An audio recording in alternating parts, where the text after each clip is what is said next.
The first Latino to serve as president of the USCCB, Archbishop Jose Gomez, made immigration a top issue during his 3 years of leadership. An immigrant himself, he's the first Mexican-born Archbishop of Los Angeles, the largest diocese in the United States, 2/3 of which is Latino.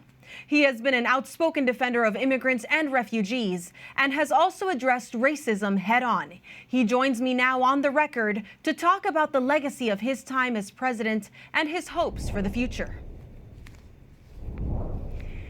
Thank you so much for being with us, Archbishop Gomez. In hindsight, how significant was it that you're the first Latino president of the USCCB?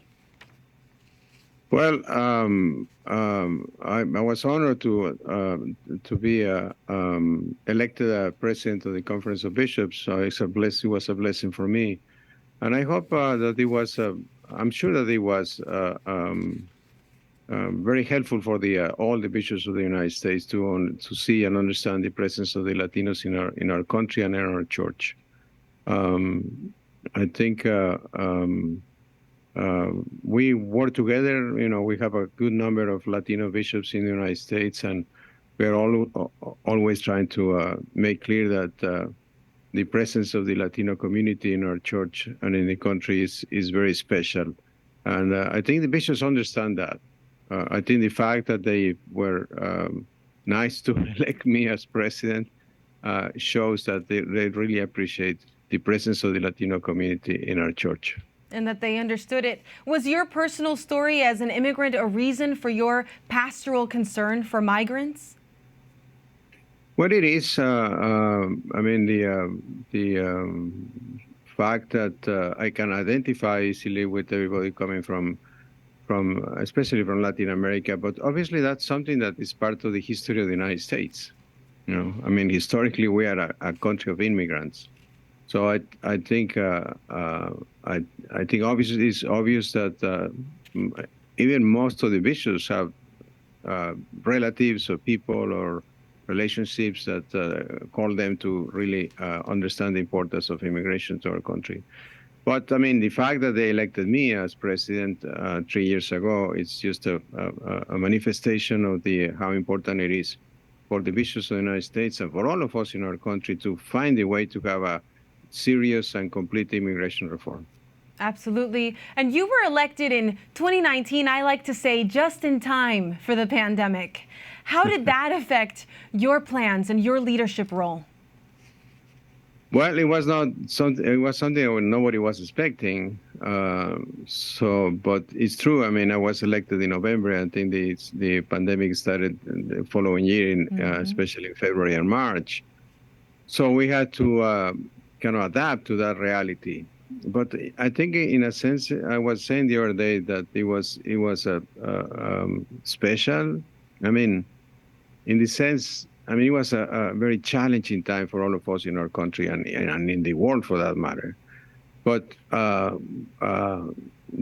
that situation helped us to feel the need to be more united, especially in person. It was beautiful to pray together with Pope Francis in that beautiful prayer that he had. I think it was in during the weekend of that year, and then I mean, Holy Week of that year. Excuse me.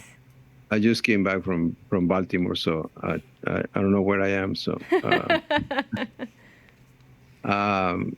And then the consecration of the country to the Blessed Mother that we were able to do, so that helped us to understand the importance of being together and especially to rely on the presence of God in our lives.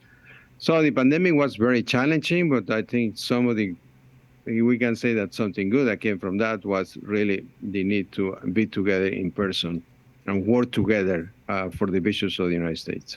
That's right. Coming together, finding unity through these challenges.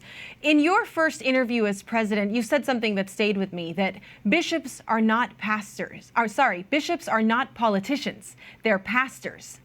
Is this a recommendation that you have for your brother bishops as they continue their work?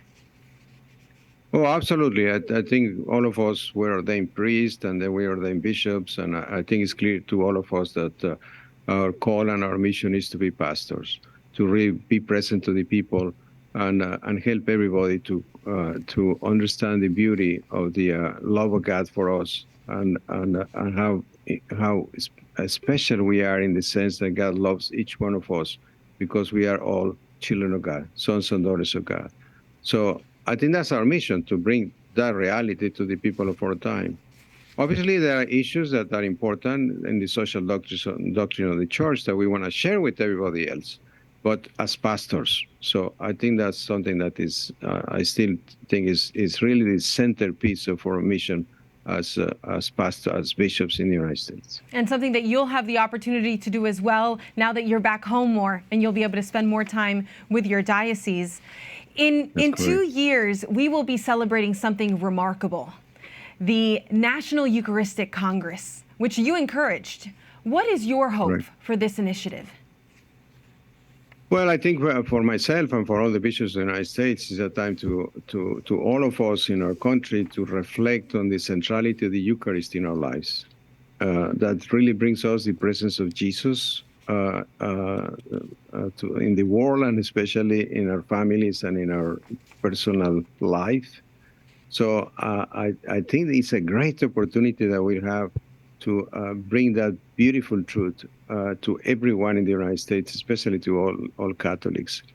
I think the process is going to be really exciting. In the Archdiocese of Los Angeles, we already have our Eucharistic Congress for the Archdiocese, and we had more than 3,000 people coming for that beautiful celebration. We have presentation in English and presentation in Spanish, and then we had a procession with the Blessed Sacrament. And now we are starting the regional, because in the Archdiocese you have 5 regions. So in each one of the regions is going to be a Eucharistic Congress, obviously with the celebration of Mass and the and time for Eucharistic adoration. So, and then in the parishes, and finally, as you said, the National Congress.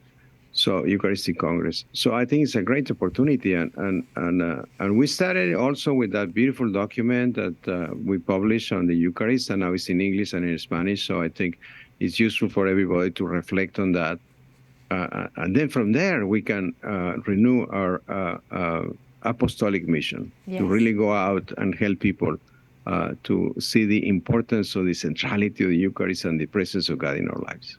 Well, I hope that you'll be able to focus on that in your local archdiocese, but also to continue to be a light for everyone else who is looking to you for leadership, especially the Latino community. Thank you so much, Archbishop. You're welcome. Thank you.